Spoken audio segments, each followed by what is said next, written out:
শত্রুকে হত্যা করে ট্যাঙ্কের উপরে লাশ নিয়ে শহর জুড়ে মিছিল করছে পুলিশ। ভয়ে অন্য শত্রুরাও এগিয়ে আসছে না। যাওয়ার সময় ট্যাঙ্কের উপর থেকে লাথি মেরে ফেলে দেওয়া হলো শত্রুর লাশ।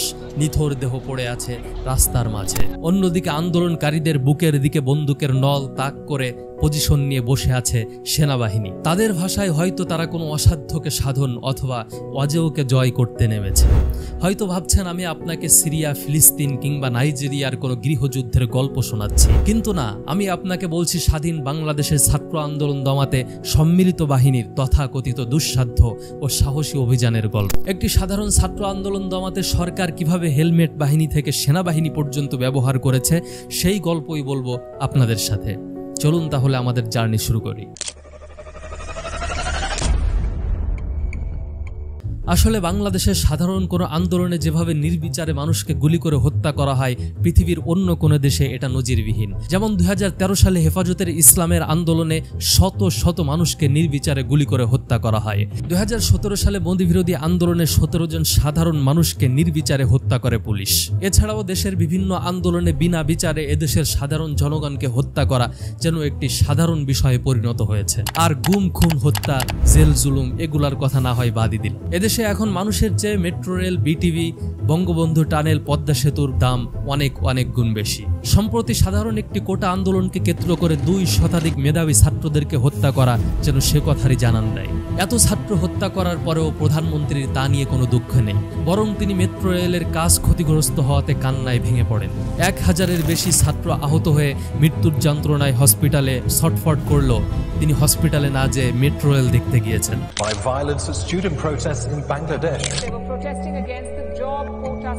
কোটা সংস্কার আন্দোলন ঘিরে রক্তক্ষয়ী দিন দেখল দেশবাসী।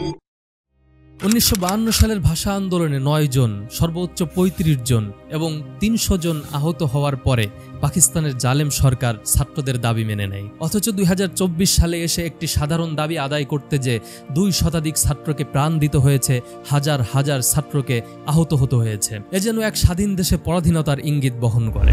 সবচেয়ে বড় কথা হচ্ছে বাংলাদেশ একটি গণতান্ত্রিক দেশ, আর গণতন্ত্রের মানসকন্যা হচ্ছেন প্রধানমন্ত্রী শেখ হাসিনা। গণতন্ত্রের মূল স্লোগান হলো for the people, by the people, of the people. অর্থাৎ একটি গণতান্ত্রিক রাষ্ট্রে অধিকাংশ জনগণ যেটি চাইবে সেটাই যৌক্তিক এবং সেটাই আইন। একাধিক জরিপে দেখা গেছে বাংলাদেশের শতকরা 98% মানুষ কোটা বিরোধী, আর মাত্র 2% মানুষ কোটার পক্ষে মত দিয়েছে। তাহলে একটি গণতান্ত্রিক দেশের প্রধানমন্ত্রী কিভাবে 98% মানুষের বিরুদ্ধে দাঁড়াতে পারে? মাত্র 2% মানুষের স্বার্থ রক্ষা করতে প্রধানমন্ত্রী আন্দোলনকারী ছাত্রদেরকে রাজাকারের বাচ্চা বলে গালি দেন। একটি উন্নয়নশীল দেশের প্রধানমন্ত্রীর কাছ থেকে এ ধরনের জঘন্য শব্দচয়ন কখনোই কাম্য নয়।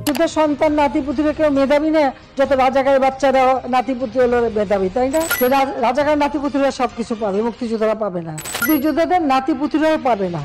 তাহলে কি রাজাকারের? সাধারণ শিক্ষার্থীদেরকে রাজাকারের বাচ্চা বলে গালি দেওয়া এদেশে এটাই প্রথম নয়। এর আগেও 2018 সালে ক্ষমতাসীন দলের এমপি মতিয়া চৌধুরী কোটা সংস্কার আন্দোলনকারী ছাত্রদেরকে রাজাকারের বাচ্চা বলে সংসদে গালি দিয়েছিলেন। আসল গাত্রদাহ কোথায়? মুক্তিযোদ্ধার কোটা, যারা জীবন বাজি রেখে যুদ্ধ করেছিল, মুক্তিযুদ্ধ, তাদের ছেলে মেয়ে বা বংশ তারা সুযোগ পাবে না, ওই রাজাকারের বাচ্চারা সুযোগ পাবে। কিন্তু ছাত্রদের আন্দোলন থামাতে সরকার আইন ও ইনসাফের পরিবর্তে সন্ত্রাসের পথ বেছে নেয়, যা ইতিহাসে এক নজিরবিহীন ঘটনা। সড়ক ও সেতুমন্ত্রী তিনি বলেন যে আন্দোলনকারী ছাত্রদেরকে ছাত্রলীগই দমন করবে।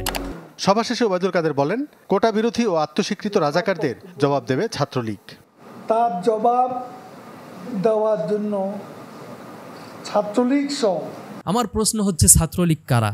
তারা কি আদালত নাকি আইন শৃঙ্খলা রক্ষাকারী বাহিনী? গত 17 আগস্ট বুধবার সরকারের প্রত্যক্ষ উস্কানিতে ছাত্রলীগ হেলমেট মাথায় দিয়ে অস্ত্রশস্ত্র নিয়ে ঝাঁপিয়ে পড়ে সাধারণ শিক্ষার্থীদের উপরে। এতে কয়েকজন ছাত্র নিহত হয়, অনেক ছাত্র আহত হয়, এমনকি তারা নারী শিক্ষার্থীদের উপরেও হাত তুলতে দ্বিধাবোধ করে নাই। এই ঘটনার পরে সারা দেশে তীব্র প্রতিরোধ গড়ে তোলে শিক্ষার্থীরা। ইউনিভার্সিটির হলগুলো থেকে ছাত্রলীগকে বের করে দেওয়া হয়।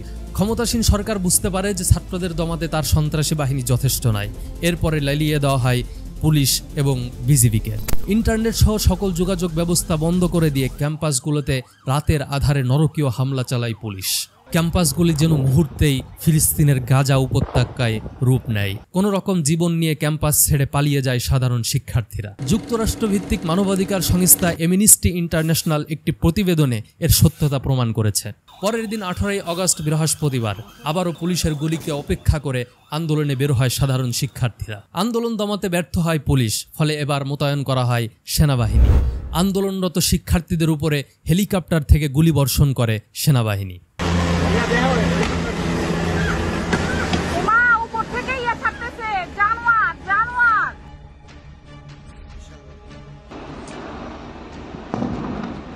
স্বাধীন দেশের নিরস্ত্র শিক্ষার্থীদের উপরে দেশের সকল বাহিনী ব্যবহার করে যে তাণ্ডব চালানো হয়েছে তা ইতিহাসে এক বিরল ঘটনা। 25শে মার্চের কালো রাতের যে ঘটনা আমরা ইতিহাসের বইতে পড়েছি, বাংলাদেশের সাম্প্রতিক ঘটনা সেটাকেও হার মানিয়েছে। সবশেষে দেশে এখন আন্দোলনকারী অনেক ছাত্রদেরকে গুম করা হচ্ছে, বিভিন্ন কেস দিয়ে তাদেরকে জেলে পুরে দেওয়া হচ্ছে। আন্তর্জাতিক সংবাদ মাধ্যম VOA এর তথ্য মতে গত 22 এবং 23 তারিখে মাত্র 2 দিনে 1017 জন ছাত্রকে গ্রেফতার করা হয়েছে।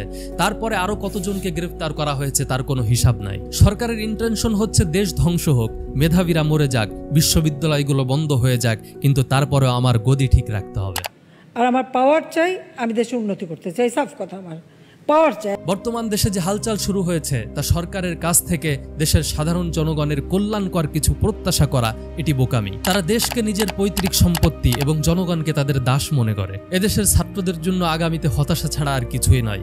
একে তো করোনার সেশন জট, তারপরে আবার বিশ্ববিদ্যালয়গুলোকে বন্ধ করে রেখে এদেশের ছাত্র সমাজের ভবিষ্যৎকে অন্ধকারের দিকে ঠেলে দেওয়া হচ্ছে। এতে সরকার এবং তার আমলাদের কোনো ক্ষতি নেই, এটা তারা ভালো করেই জানে। এজন্য প্রধানমন্ত্রী মাঝে মাঝে হুমকি দেন, বেশি কথা বললে সবকিছু বন্ধ করে রাখবো। আমাকে বেশি কথা বললে সব বন্ধ করে দিয়ে বসে থাকবো। আবার মাননীয় মন্ত্রী পলক তিনি তো বলেই দিলেন এতে জনগণেরই লস হবে, আমাদের তো কোনো সমস্যা নেই। অর্থাৎ দুর্নীতির মাধ্যমে দেশে বিদেশে তারা যে টাকার পাহাড় গড়েছেন তাতে তারা কয়েক প্রজন্ম নিশ্চিন্তে খেয়ে যেতে পারবেন, কিন্তু দিন শেষে এদেশের সাধারণ জনগণকেই এর বোঝা বহন করতে হবে। ফলে এদেশে এখন আগামীতে কি করবেন সেই সিদ্ধান্ত আপনাকেই নিতে হবে। পরিশেষে এই অধিকার আন্দোলনের লড়াইয়ে যারা শহীদ হয়েছেন সেই সকল শহীদদের রুহের মাগফিরাত কামনা করে আজকের মতো এখানেই শেষ করছি। দেখা হবে অন্য কোনো ভিডিওতে ইনশাআল্লাহ।